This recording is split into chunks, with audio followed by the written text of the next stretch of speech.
So I'm taking the chance today to introduce my new printer, the Photon Mono M5s Pro. We're going to have a look at some of the features, what makes it unique, what makes it stand out, take a glimpse at some of the prints I've managed to print off it already. And since my old printer died, the trusty Mono X, we'll take this opportunity to compare the two. So if you happen to have one of the older printers and it's still working, I might be able to give you a bit of an insight into whether it is worth your time upgrading or not. We'll see what some of the conclusions are after looking at some of the finalized prints.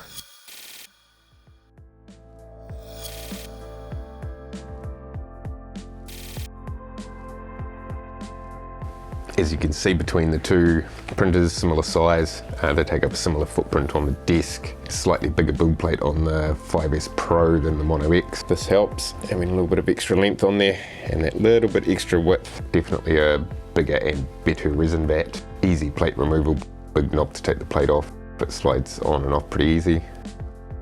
Level 3 build plate.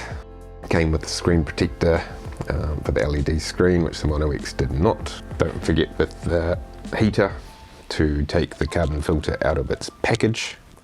So the other thing to probably mention is some of the specs around the 5s Pro, where it talks about its high speed mode.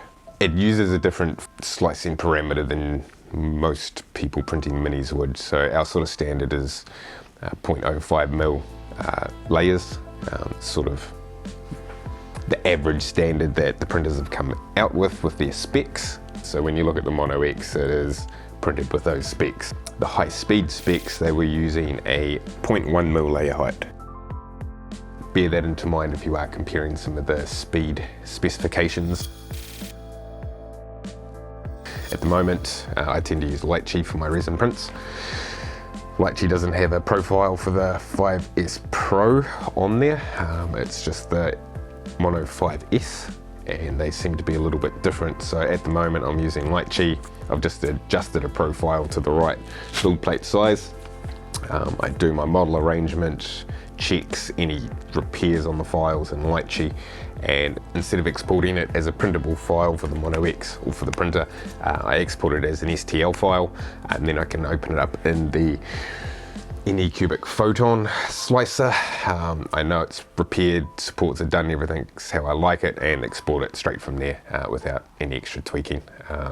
But in that profile, in that slicer from Anycubic is where you can change some of the profile settings for the printer, such as whether it's printing in high speed mode or not. You can't necessarily do this in Lychee, so it does give you a little bit more flexibility in your printing, but I do all the general arrangement, everything at the moment on Lychee. This was a required upgrade for me because my Mono X was having some electrical issues where it was turning off, and when it was repowering back on by itself, it was resuming the print with an extended exposure time on the layers. So I was coming back and it had been sitting there exposing for like minutes on end per layer. So it was a required upgrade. If my Mono X hadn't given up the ghost when it did, I probably wouldn't have made the upgrade yet. Some of the checks that it does is very user-friendly for a beginner. You know, at that initial startup, checking whether the machine's in good order to run, whether there's enough resin estimated in the tank before you even begin. And the setting I have used on here, which I found quite useful, was the intelligent release. So we have a whole different FEP situation. It's a faster release film on the FEP. They do have a name for it. And it seems that it intelligently detects when the model is released off the FEP at printing. I'm assuming this means it can adjust the lift height on the Z-axis, so it doesn't have to lift it up as high. It realizes it says that it's released the model and can go back down. I did notice on some of my prints that they were coming out quicker than estimated when I had this feature turned on. The heat is great. I have a bit of a climate swing where I live. At the moment we're coming into winter and it's starting to get quite cold. The few prints I've done with this so far, the heater worked great. You could tell when you opened it up at the end of printing and lifted out the vat that the resin had been heated. It was a nice, viscous, runny, everything you want from the printer. And yes, definitely helped take away that temperature fluctuation that I was getting with the Mono X. When the heater's activated, this is where it blows out the hot air, blows out, of course it blows it across the vat and starts to circulate the air. The programming behind the plate lifting so high after dipping into the resin with the heater going, when you have a delayed start, we have an airflow through here and it's just blowing it straight onto the screen. Doesn't have this issue on a normal startup, so only when it does it's waiting to resume print. I'm getting around this by doing it manually, just coming down half an hour after I've closed it up and had the heater running. Menu structure, a bit nicer and easier to follow.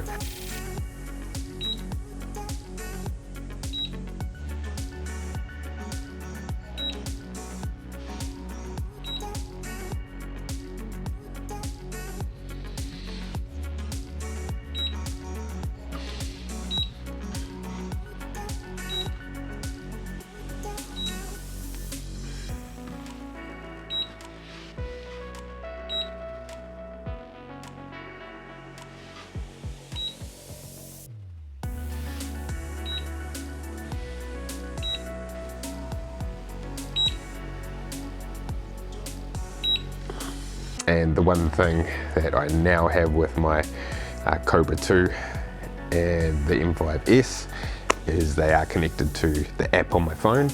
Not great for slicing. I don't recommend it for sending prints to the printers. I still prefer to use the USB, but great for keeping an eye on your print. If you're remote, I'm printing down in my shed, so when I'm sitting in my lounge, I can monitor the print on my phone, see if there's any issues. Really haven't had any issues with the printing yet. But yes, as things go, maybe not so great as a straight up upgrade if you have the Mono X. I mean 4K to 14K print resolution and still not really noticeable with my naked eye between the two, so I don't think you need to jump at the chance to get the 14K unless you need to upgrade, like me, you have your printer fail. But yes, great first printer for a beginner. Absolutely, I think you will achieve some pretty good easy prints pretty quickly. The prints have been fine. Comparison to the Mono X, I can't see a difference in my print quality with my naked eye. Magnify things a bit closer, you'll see it looks a lot cleaner and crisper. And the one thing I did notice with the M5s Pro is the recommended settings for a standard resin had the print exposure at 3.6 seconds per layer.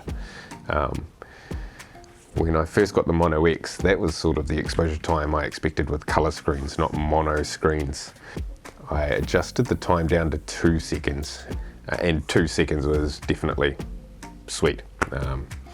I adjusted my lift speed more in line with what it says to use with the high-speed resin. Printed fine. Like I said, no quality difference from the Mono X prints that I'd done. So I'll try a few things out when I'm getting close to swapping over to that high-speed resin. Maybe do some calibration prints and some comparisons between the two resin types. But at the moment, getting great speed off it, same as I did, using 10 to 15 mil lift speeds and drop speeds with 2-second exposures, and models coming out great. So my conclusions with the M5s Pro, it's a pretty looking printer, it's new, it's shiny. It would be a great beginner's model. It's a lot more intuitive than the other models from Anycubic that I've used, without the leveling. It's pretty much plug and play, which is why I didn't do an unboxing with this video. There wasn't really an unboxing, it was an unpackaging and then running it through, filling it up with resin and running it through. No real assembly required. So look, stick around, subscribe to the channel if you want to catch more videos like this. Obviously, there's only so often that I review a new printer. I'm not sponsored, I don't get sent these for free, these are all out of my wallet. So fingers crossed, I probably won't be reviewing another printer for a while.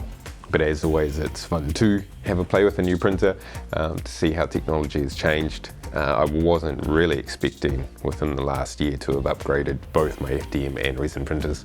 If you liked the video, hit the like button.